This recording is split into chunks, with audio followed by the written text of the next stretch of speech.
வணக்கம் ஃப்ரெண்ட்ஸ். இன்றைக்கி வீடியோவில் என்ன பார்க்க போகிறோன்னா, எங்கள் வீட்டில் அதாவது நாங்கள் கடை கட்டி கொடுத்துருக்கோம் வாடகைக்கு. அந்த கடையில் வந்து ஒரு சின்ன பையன் ஒரு 7-8 வருஷத்துக்கு முன்னால் வந்து கடை கேட்டான். சின்ன பையன்தான். அவன் எப்படி கடை நடத்திக்கிடுவான், எப்படி கடை வாடகையெல்லாம் தந்துக்கிடுவான் அப்படின்னு நினச்சிட்டு நிறைய பேர் கடை கொடுக்கல அப்படின்னு சொல்லி ரொம்ப வருத்தப்பட்டு எங்கிட்ட வந்து கடை கேட்டான். அப்பவும் நாங்களும் அதே மாதிரி தான் யோசித்தோம். ஆனாலும் சரி, அவன் நல்ல மாதிரி கடை வச்சு முன்னேறி வந்தால் நமக்கு நல்லது தானே, நம்ம கடை கொடுப்போம், பையன் நல்லா இருக்கட்டும் அப்படிங்கிறதுக்காக நாங்களும் அவனுக்கு கடையை கொடுத்தோம்.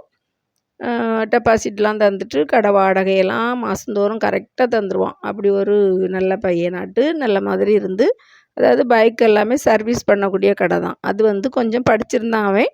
அப்புறம் தனிப்பட்ட முறையில் கடை வைக்க ஆரம்பிச்சிட்டான்.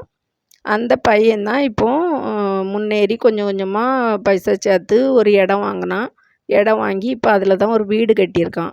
ரொம்ப சந்தோஷமாக இருக்குது. நம்ம கடையை கொடுத்தோம் அந்த பையனுக்கு. அவன் இப்போது அந்த கடையிலேருந்தே கொஞ்சம் கொஞ்சமாக வேலை செய்து இப்போது முன்னேறி இருக்கான். அப்படிங்கும்போது ரொம்ப சந்தோஷமாக இருக்குது. அவனுக்கு வீடு தான் இன்றைக்கி பால் காய்ப்பு. அதுக்காக தான் நைட்டில் அவன் வீட்டில் போய் அதை எல்லாமே வீடியோ எடுத்தேன். அழகாக கட்டியிருக்கான். சின்ன சின்ன ரூமாக இருந்தாலுமே 3.25 சென்டில் வீடு கட்டியிருக்கான். பின்பக்கம் கொஞ்சம் இடம் இருக்குது. ரொம்ப அழகாக பக்காவாக அப்படியே எல்லாமே நல்லா ஃபினிஷிங் பண்ணி நல்லா கட்டி வச்சுருக்கான். அவனுக்கு வாழ்த்துக்கள் தான் சொல்லணும். இப்படி சின்ன வயசுலேயே அந்த பையன் இப்படி ஒரு தொழில் பண்ணி வீடு கட்டியிருக்காங்கும்போது நாங்கள் கடை கொடுத்தவங்களுக்குமே எங்களுக்கு பெருமை தான். இப்போ அடுத்த நாள் காலையிலே பால் காய்க்கிறதுக்காக எல்லோரும் வந்திருக்காங்க.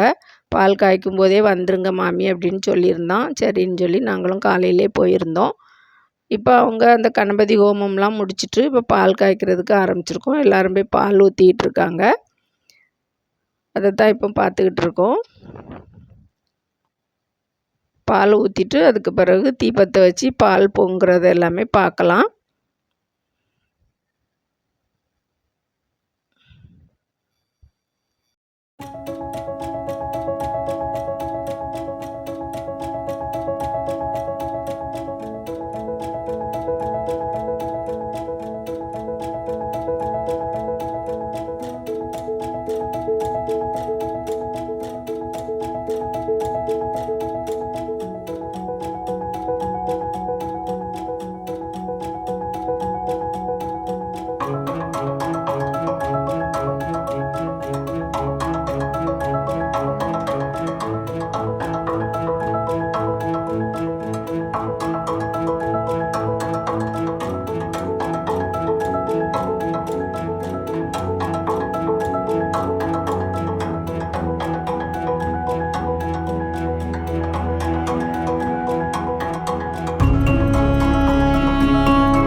இப்போ எல்லாருமே பால் ஊற்றிக்கிட்டு இருக்காங்க.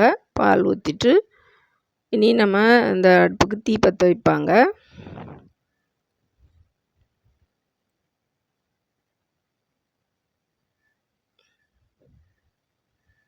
இப்போ ஐயர் வந்து அதுக்கு ஒரு பூஜை பண்ணிக்கிட்டு இருக்காரு, ஓமம் வளர்த்து. இதுதான் அந்த வீடு வச்சுருக்க பையன். நல்ல சுறுசுறுப்பான பையன். எல்லாம் நல்ல மாதிரி செய்வான். அவனுக்கு தம்பியும் தான் சேர்ந்து அவங்க அம்மா கூட சேர்ந்து இருக்காங்க. அவங்க தான் அந்த வீடு கட்டியிருக்காங்க.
இப்போ பால் காய்ச்சி அந்த பாலில் சீனியும் போட்டு தேங்காயும் போட்டு எல்லாருக்கும் கொடுக்க ஆரம்பிச்சிட்டோம். பாருங்க அவன் எல்லாருக்கும் கொடுத்துட்ருக்கான். வீடியோ பிடிச்சிருந்தால் லைக் பண்ணுங்கள் ஃப்ரெண்ட்ஸ். இன்னொரு வீடியோவில் வந்து சந்திக்கிறேன். வீடியோ பார்த்ததுக்கு ரொம்ப ரொம்ப நன்றி ஃப்ரெண்ட்ஸ்.